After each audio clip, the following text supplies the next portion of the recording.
These were found in your workspace, the safety inspector said, holding up 3 unmarked containers with hazardous material symbols that I'd never seen before in my life. The silence in the room was suffocating as 26 pairs of eyes turned to stare at me. My throat constricted. I don't know what those are, I managed to say, but my voice came out weak and unconvincing. Kenton, my manager of 6 years, stepped forward with a concerned expression that didn't match the gleam in his eyes. Tess has always pushed boundaries with her methods. I've spoken to her about proper protocols multiple times. He shook his head with practiced disappointment. I just never thought she'd go this far. The betrayal hit me like a physical force. I looked around at my colleagues, people I'd worked alongside for years, and watched them all take a collective step back, as if I were suddenly dangerous. All except Amelia and Victor, Kenton's 2 favorites, who exchanged knowing glances while trying to appear surprised. This facility has maintained an impeccable safety record for 12 years, the inspector continued, photographing the containers. Violations of this magnitude require immediate action. These unmarked substances could have caused significant harm. Security was called. 2 men in uniforms appeared at the doorway, looking uncomfortable but determined. Please gather your personal items, one said quietly. I don't understand, I whispered, feeling dizzy as the room tilted around me. I've never seen those containers before. Someone must have put them there. Kenton placed a hand on my shoulder that felt like a branding iron. Some people can hide their true nature for years, he said loud enough for everyone to hear. Let's not make this more difficult than it needs to be. As I was escorted past the manufacturing floor, past the break room where I'd celebrated birthdays and project completions, past the bulletin board still displaying my Safety Innovation Award from 3 months ago, my mind raced through the events of the past week. The emergency evacuation drill yesterday that cleared our section for precisely 14 minutes. The report I'd been preparing on inventory discrepancies that was scheduled for presentation tomorrow. It wasn't coincidence, it was calculation. At home, I sat motionless on my couch as the sun shifted across the floor. 8 years of dedication erased in minutes. My phone buzzed with messages, some expressing shock, others remaining tellingly silent. One stood out. Things aren't as they seem. South Corner, Riverside Diner, 7 p.m. It came from Gwen, a maintenance worker I rarely spoke with beyond polite greetings. Before I continue this story, if you're feeling that twist of disbelief in your gut right now, hit that like button. Trust me when I say this rabbit hole goes deeper than you can imagine. Subscribe to catch the rest of this unbelievable true story, because what happens next shocked even me. I'm Tess Navarro, and until this morning, I was the senior quality manager at a manufacturing facility that produces specialized components for various industries. 8 years of spotless evaluations and 3 major safety innovations that saved the company millions in potential liability. I lived for my job, prided myself on integrity, and believed my colleagues were like family. That family just threw me to the wolves. At the diner that evening, Gwen slid into the booth with her cap pulled low, nervously scanning the room before speaking. Yesterday's drill wasn't random, she said, voice barely above a whisper. Kenton and his 2 shadows stayed behind when everyone evacuated. I was checking the utility panel in the hallway when I saw them sneaking into your section with a small package. My mind flashed to the strange containers. Why target me now? I asked. Gwen leaned closer. Those inventory tracking issues you've been investigating? They're stealing. Not supplies or equipment. Information. Manufacturing processes, chemical formulations, client specs. They've been selling secrets to overseas manufacturers for almost 3 years. How do you know this? I pressed, my heart racing. Because my brother was fired last year for asking questions about missing shipment logs. 6 former employees in total, all gone after noticing patterns. Everything clicked into place. The unexplained after-hours access logs, the missing raw materials that never showed up in waste reports, the competing products appearing in foreign markets with suspicious similarities to our own. I need proof, I said, my mind already forming connections. That's why I called you. Gwen slid a small flash drive across the table. Security footage from the loading dock. 4 months of strange deliveries that never entered the inventory system. My phone rang, displaying a number I didn't recognize. I answered hesitantly. Miss Navarro, this is Darlene from operations. We need you to return to the facility immediately. There's been a development. The drive back felt surreal. The security guards who'd escorted me out now nodded respectfully as I entered. Darlene met me in the lobby, lips pressed into a thin line, The monitoring system was reviewed as part of standard emergency protocol procedures, she explained as we walked. 3 individuals were recorded entering your workspace during yesterday's evacuation when the entire section should have been clear. In the conference room, Head of Operations Owen Pierce looked distinctly uncomfortable. The cameras show Kenton, Amelia, and Victor at your station during the evacuation window. The company board has been informed. Relief washed over me, followed immediately by suspicion at his next words. They're prepared to offer reinstatement with substantial compensation for the misunderstanding. This situation will remain internal, of course. Your discretion would be appreciated. They were buying silence. They'd sacrifice Kenton and his accomplices to protect themselves, while the underlying theft operation could continue under new management.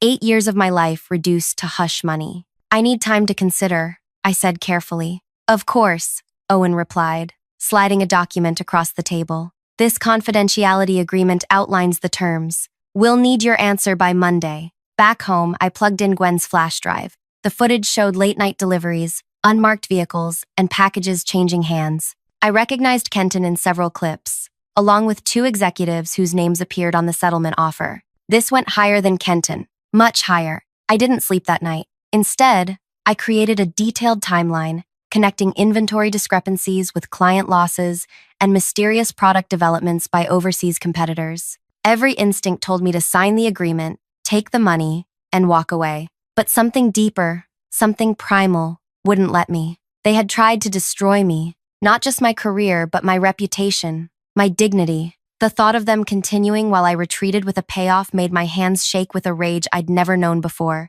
By morning, I had made my decision. I called my cousin Ellis, a cybersecurity specialist I hadn't spoken to in months. I need help, I said when he answered, and it needs to stay between us. Is this illegal? He asked immediately. No, I replied, but it's dangerous. For me, anyway. Ellis agreed to meet. On the way, I made another call to Joanna, my college roommate, who now worked as a financial journalist. Remember when you said you owed me for talking you out of marrying that guy who turned out to be already married? I said when she answered.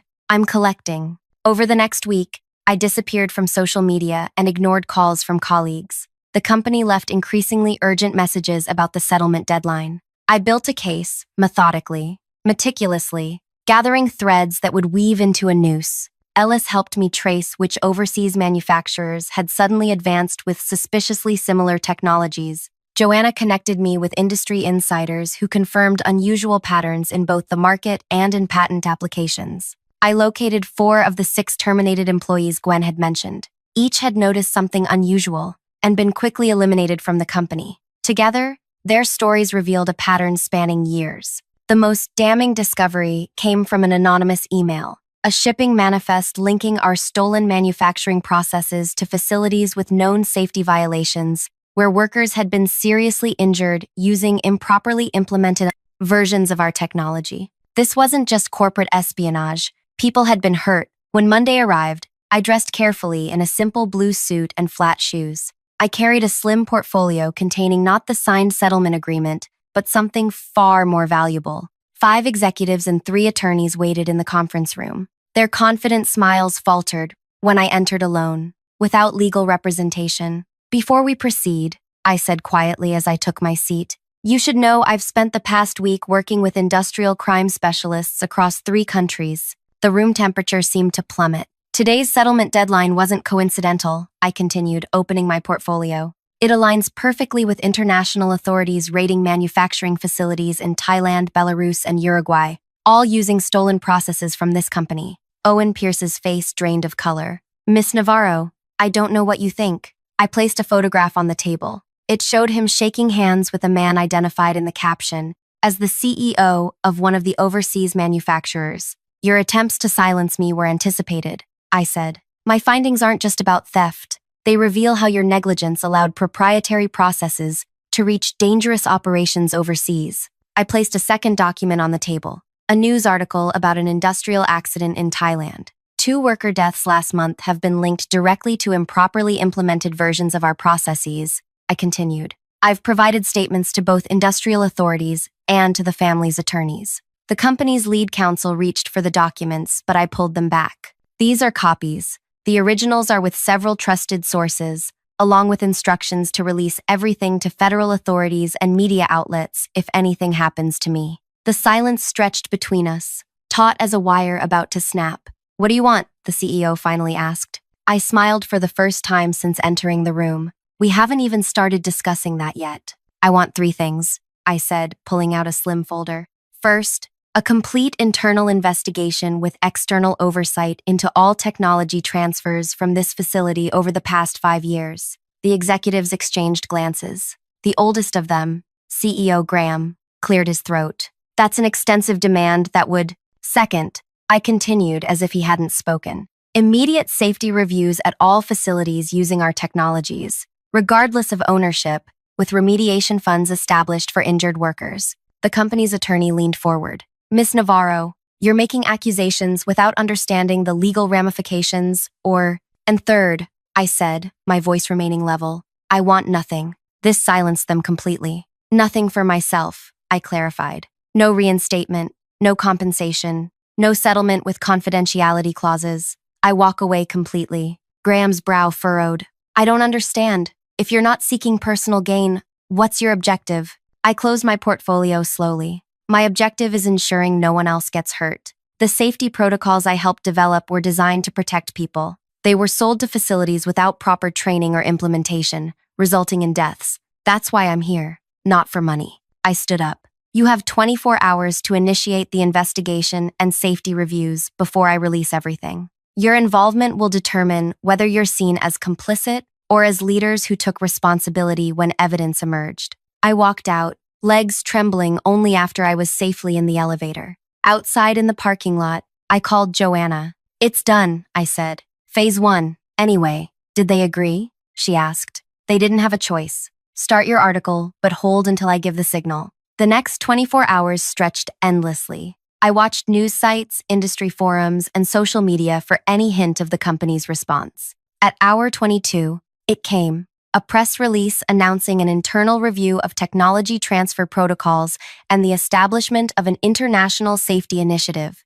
What they didn't announce publicly was the storm brewing behind closed doors. Gwen texted me throughout the day with updates. Kenton escorted out by security. Federal agents interviewing staff one by one. Executive floor on lockdown. By evening, industry news sites began reporting unusual activity at the company. By morning, it was headline news across business channels. The company's stock plummeted as details emerged about compromised technologies and safety violations. I should have felt vindicated. Instead, I felt hollow. At noon, Owen Pierce called. "We've met your demands," he said tersely. "The investigation has begun with federal oversight. Safety teams are being dispatched internationally." "Good," I replied. "Then we're done here? You'll withhold further releases of information?" "As long as the investigation remains transparent and comprehensive." 3 days later, my doorbell rang. A courier delivered an envelope containing a single sheet of paper, my termination notice, citing violation of confidentiality agreements,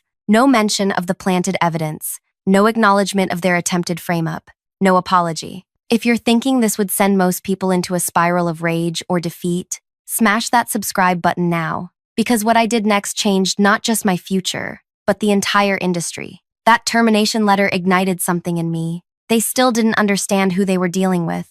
They thought this was finished. I was just getting started. I called Ellis. "Remember that data backup you helped me secure? I need access now." "You sure about this?" he asked. "Once we go this route, there's no turning back. They're trying to silence me through legal channels now. They think their investigation will be a controlled burn that preserves the company while sacrificing a few scapegoats." I spent the next week in Ellis's apartment, surrounded by computers, reconstructing the full scope of the technology theft ring. Kenton and his 2 assistants were merely mid-level operators in a sophisticated network that extended into 3 continents and involved millions in offshore transfers. But the executives were smart. They maintained plausible deniability, using cutouts and intermediaries. Despite the investigation, the true architects would likely escape significant consequences. "Unless I change the game entirely, I need you to introduce me to someone," I told Joanna during our nightly update call. "Who?" "Darcy Webb." Joanna went silent. Darcy Webb was a legendary industry whistleblower who had exposed criminal negligence at a chemical plant 5 years ago. She now ran an advocacy group for corporate accountability. Tess, involving Darcy means this becomes very public. Your name will be everywhere. That's exactly what I need. 2 days later, I sat across from Darcy in a quiet coffee shop 2 towns over from mine. She studied me with piercing eyes that had stared down corporate lawyers and hostile legislators. Joanna says you have something significant, she said, skipping pleasantries. I placed a hard drive on the table. This contains evidence of an international industrial espionage operation that led to worker deaths overseas. The company has initiated an internal investigation, but they're controlling the narrative. Darcy didn't touch the drive. And you want what exactly? I want the full truth exposed, not just the sanitized version they're preparing. I want accountability at all levels, not just the convenient scapegoats. Why come to me? You could go to federal authorities directly. I leaned forward. Because authorities follow procedures and legal boundaries. The evidence trail has deliberate gaps. The executives will claim ignorance while sacrificing middle management. You know how to apply pressure where it matters most. Public opinion. Darcy nodded slowly. This will make you a target, not just from the company, but potentially from industry allies, investors with deep pockets, even politicians who receive their donations. I understand. She finally picked up the drive. What's your timeline? They're moving quickly to contain this. We need to move faster. What happened next unfolded with breathtaking speed. Darcy's organization released key findings to selected journalists, timing the revelations to counter the company's controlled narrative. International business publications ran stories detailing how American manufacturing technologies were transferred illegally to facilities with substandard safety protocols. Most powerful were the stories of injured workers, faces, and names attached to the consequences of corporate greed. Families in rural Thailand and Uruguay described loved ones injured by machinery they weren't properly trained to operate, using processes developed for highly controlled environments but implemented without proper safeguards. The company's carefully constructed investigation began unraveling as public pressure mounted. Regulatory agencies in 7 countries announced their own inquiries. Clients began suspending contracts, pending resolution.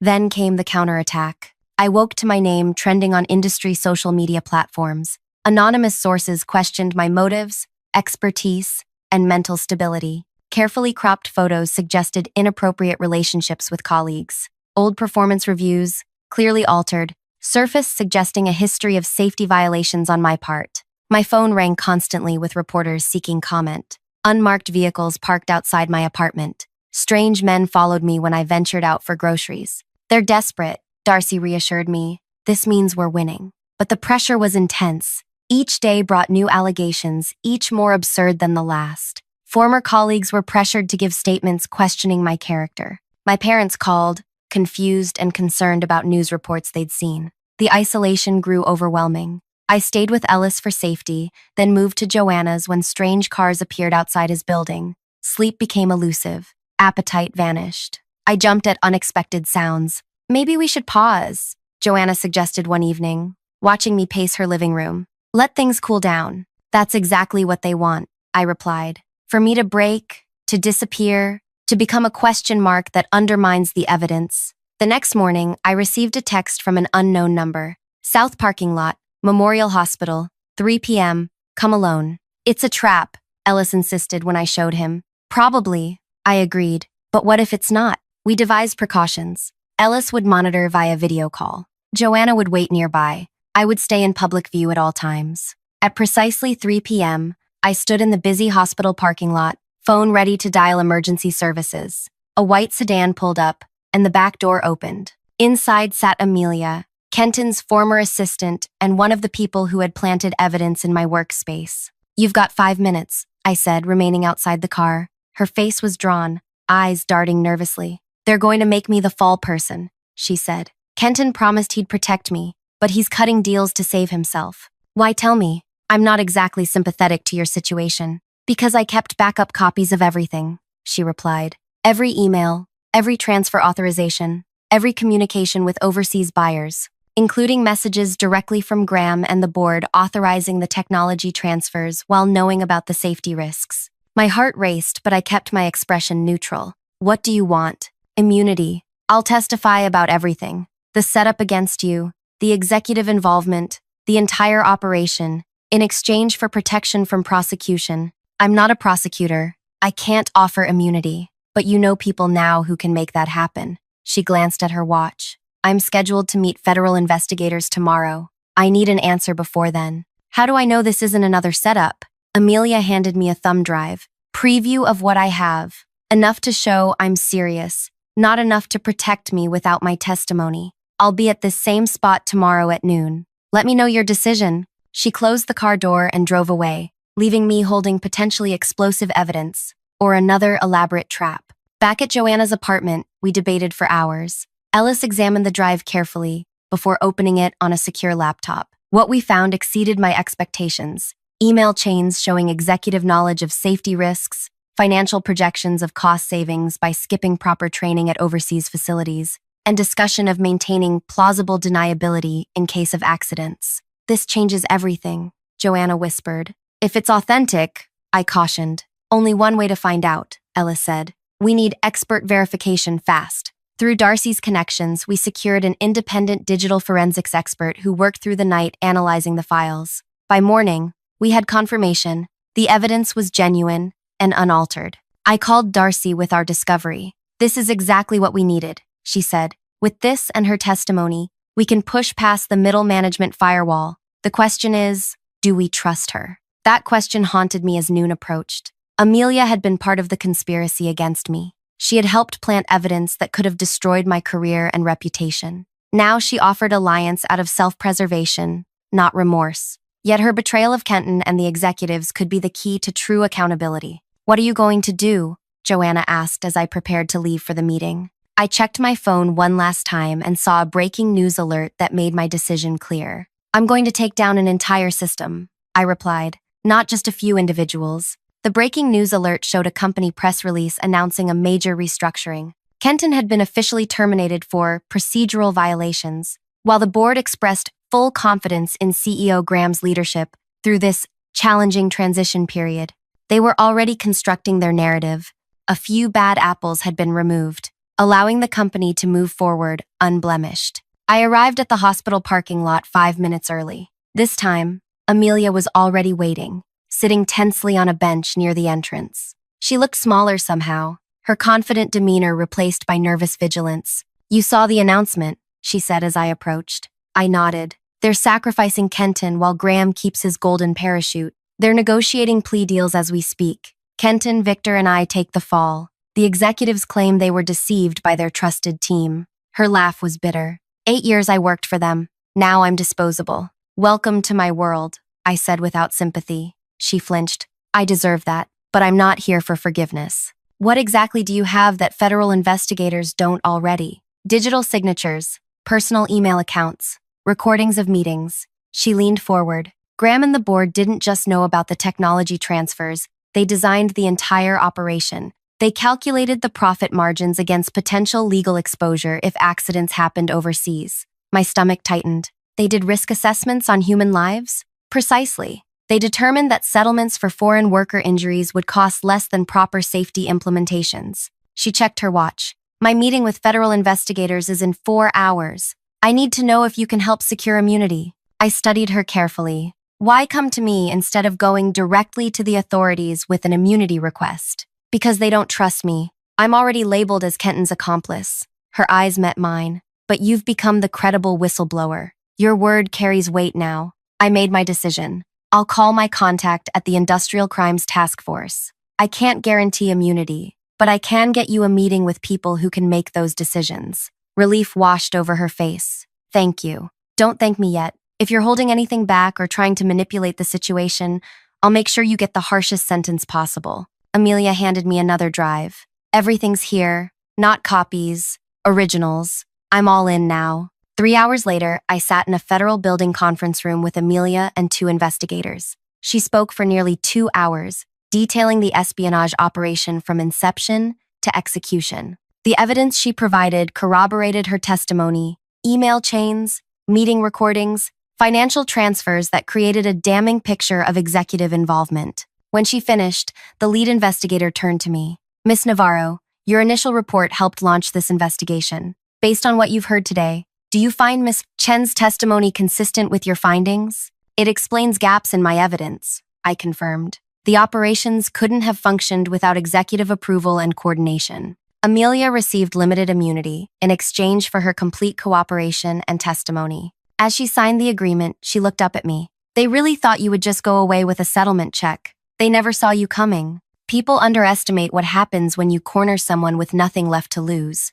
I replied. The next week unfolded like a slow-motion earthquake. Federal agents arrived at company headquarters with search warrants. Graham and 3 board members were brought in for questioning. The company's stock plummeted further as institutional investors abandoned ship.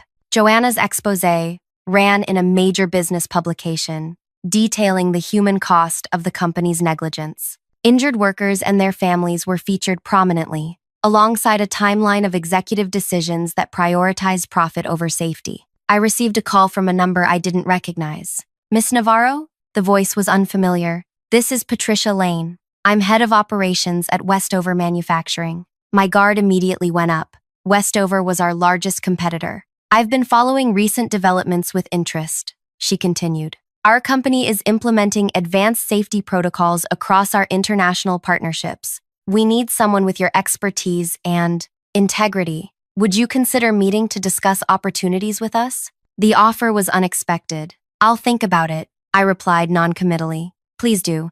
We value professionals who stand by their principles. After disconnecting, I sat in silence, contemplating this new direction. Part of me wanted distance from the industry that had nearly destroyed me. Another part recognized the opportunity to implement proper safety standards on a global scale. My phone buzzed with a news alert. CEO and board members indicted on multiple charges including conspiracy, fraud, and negligent homicide. The moment should have felt triumphant. Instead, I felt drained. The vindication was real but hollow compared to the damage done to workers overseas, to honest employees caught in the fallout, to my own sense of security. That evening, I received a text from Gwen. Turn on Channel 7 News now. I clicked on the television to see Graham being escorted from his home in handcuffs. The camera captured his face, shocked, outraged, entitled Even in Disgrace. The reporter detailed the charges: conspiracy, wire fraud, industrial espionage, and negligent homicide related to overseas worker deaths.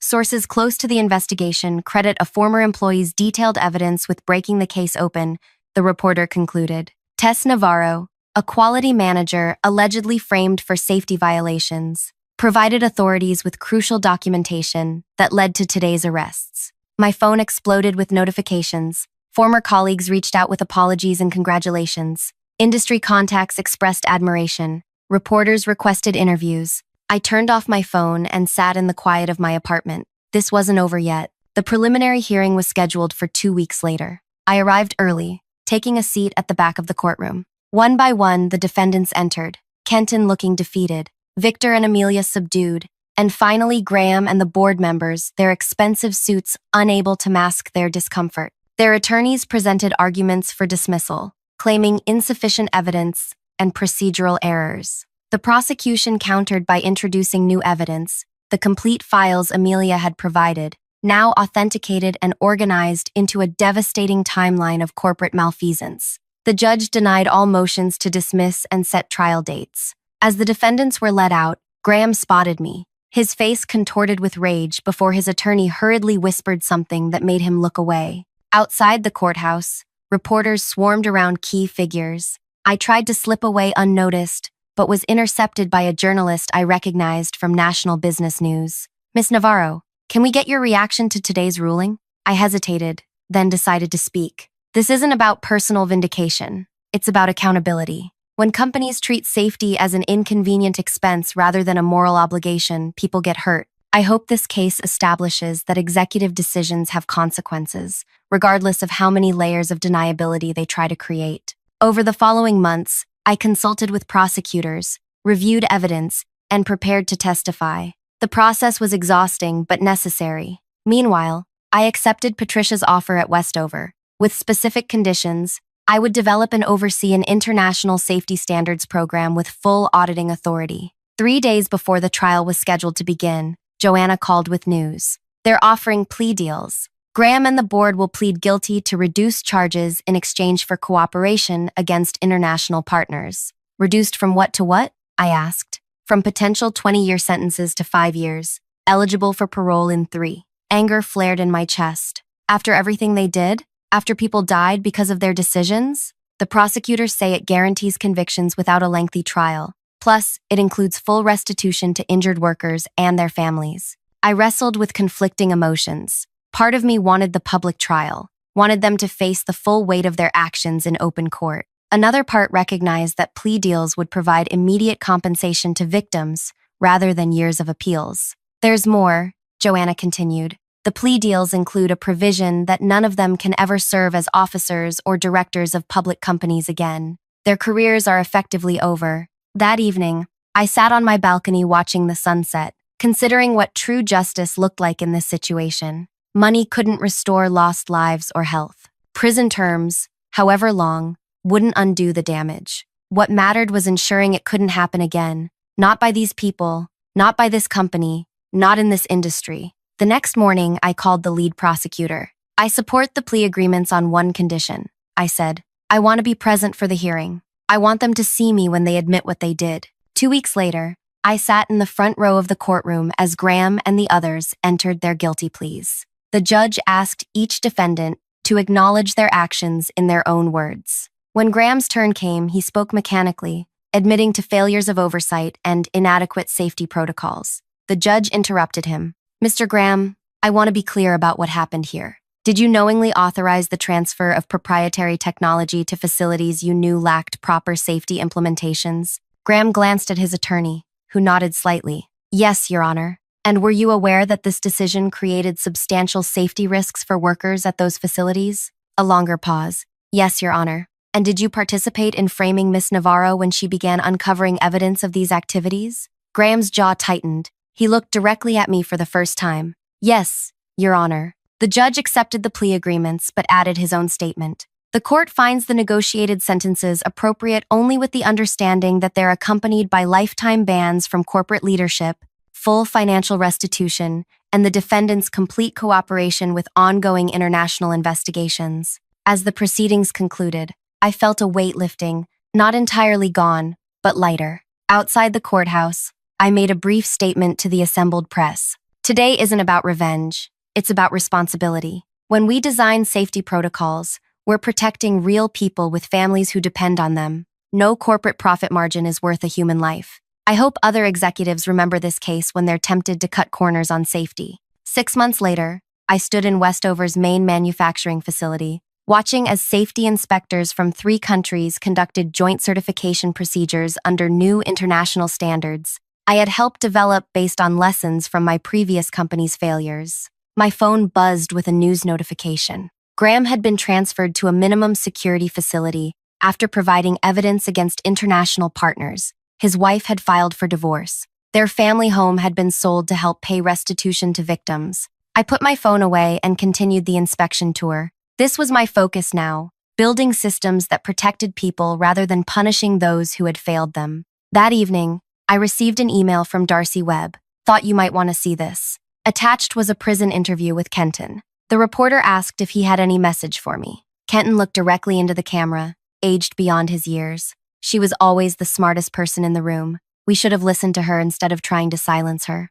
Now we have all the time in the world to think about that mistake. If this story struck a chord with you, please hit that like button and subscribe. Remember that sometimes the best revenge isn't about getting even, it's about making sure the system changes so what happened to you can never happen to anyone else. Comment below if you've ever stood up against wrongdoing, even when it seemed impossible. Your story matters too.